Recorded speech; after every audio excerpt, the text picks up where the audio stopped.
Jamaica government cannot ever be for the poor. And this is why the JLP is better than the PNP.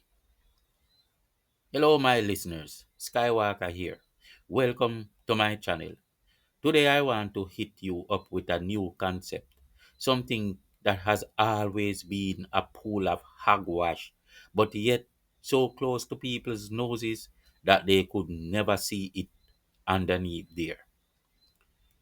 It is the most ridiculous and unsustainable belief that any government can be for the poor. In a sane brain, it literally reeks of unfair discrimination.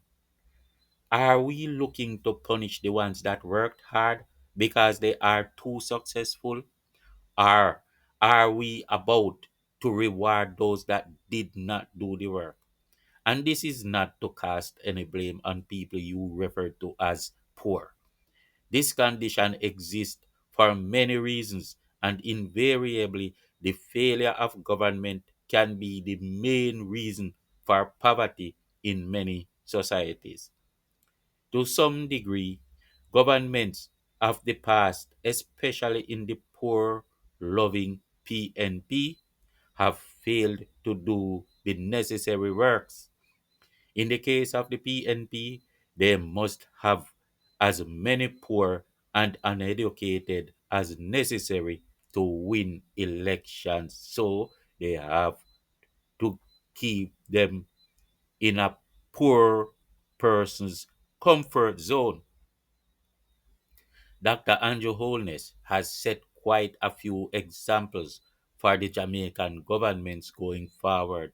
One party that understands the role of government is now up against another that refers to itself as the poor man's party. The PNP is ever trying to solve poverty by making the poor feel comfortable being poor. We love the poor, they say. No person with a sane mind is poor. You only curse people when you keep labeling them that way. No, wholeness is literally paying them to learn and improve themselves, but they do not feel encouraged to leave their comfort zone. Being a comrade is more than a culture to them. It is like their religion. Sit down at the constituency office until a leader comes to run the chicken back. It's not a good look. It's not. The solution to poverty is not for government to be for the poor. You don't give up something that you are for. Poverty is the undesirable state of lack among the populace. You must be for prosperity and not depravity. You must be against poverty as a government. You cannot become friends with the poor that keep you in power and then get rid of poverty. You would never do that. The day you do that, you would be voted out because who would be there to vote for you? You got rid of them. That's why the JLP is always better than the PNP. The laborers don't need to hold a majority in a poverty mindset to keep winning votes by. Government should be against poverty and should do all in their power to get rid of it. But can the PNP?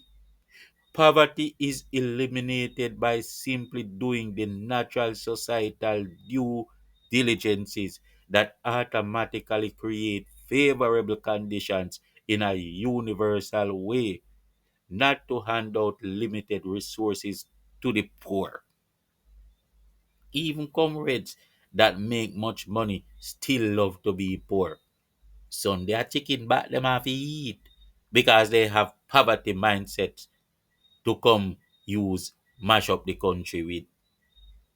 Any political party that claims to be for the poor has to be useless or criminal. Besides, a political party signs up to work for the people. It has no right to be for the poor more than it is for the middle class or the upper class. We are all Jamaicans here. No democracy can succeed with any government that is for the poor. Economics does not work that way. As much as I am not a Nigel Clark, not even he can debunk this point. Economics do not work that way. A government that is for the poor is already a failing government because it's for the poor. A government must be for the people, for the societal order, to make laws and maintain order, to keep a balance by protecting the rights of all citizens, rich or poor, not to take from the rich like Robin Hood and give it to the poor. They are not there to interfere in the order of things, in the rightful order of things. They are not there to interfere. To say, I am for the poor, I'm doing this for this person, or this person doesn't want to go to hard and get paid. So he's there sitting on the street, so I am for him. That would destroy the economy, and anarchy will be the order of the day.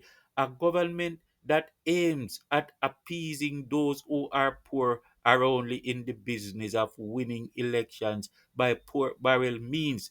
This is unsustainable, especially when realizing the fact that they will always need the poor to win the next election. In other words, under the leadership, they cannot afford to make the condition of abject poverty improve in the country. Governments are in the business of creating conditions, or they should be in the business of creating conditions for everyone to be able to find opportunities and eke out a living, similar to what Dr. Andrew Holness is trying to do. In this condition, poverty is only a choice.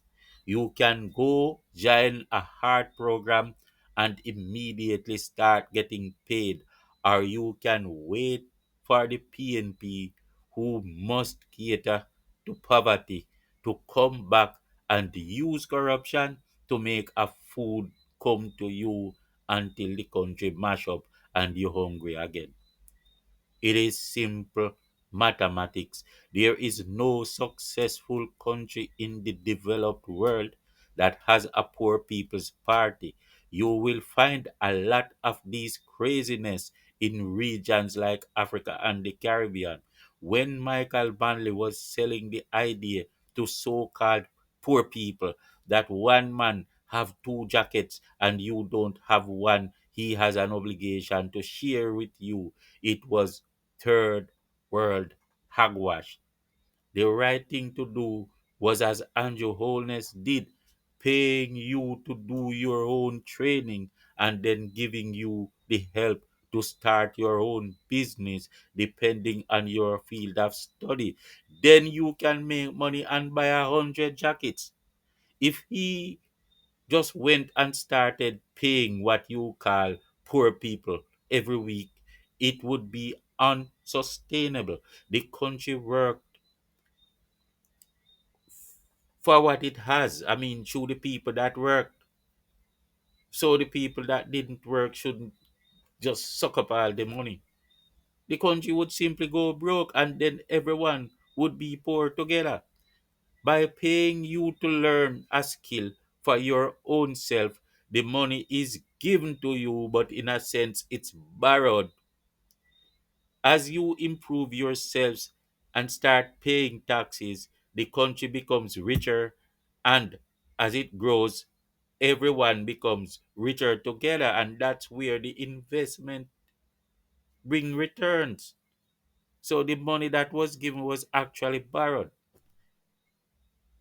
I really I really felt that someone should call out this issue because too many people are looking for or have come to believe in this hogwash about a government for the poor. This is a fairy tale that will never come to reality, my peeps. I wish with all my heart that you will put the politics aside and listen to things that the Prime Minister, Dr. Andrew Holness, tries to outline to you, because I know how much it will help our country, because I hope that another youth will be inspired to go and join the heart program, because we must try to educate ourselves on these little matters.